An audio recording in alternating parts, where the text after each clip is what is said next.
Good morning, good afternoon, good evening, my people, any which part of the world on there. Can you believe me, they're on vacation and like me, I get sick? Yesterday, no, day before yesterday, I'm going at the water, the day at the beach, and the piece of rain come down upon me, you see. So I start feel stuffy and I start cough. And I say, hell no, me not come so far and pay so much money to come on vacation and me I go sick. So guess what? I just remember my granny old remedy. I just go ask them for some of them rum. And for them rum not strong like a Jamaican rum.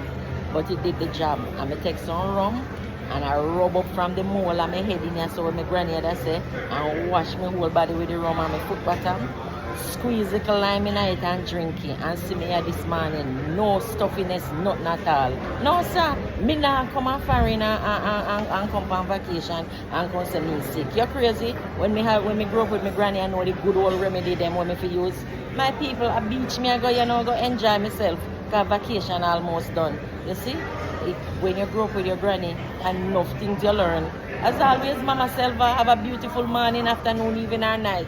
Any which part of the world you know there, and a beach, me gone now.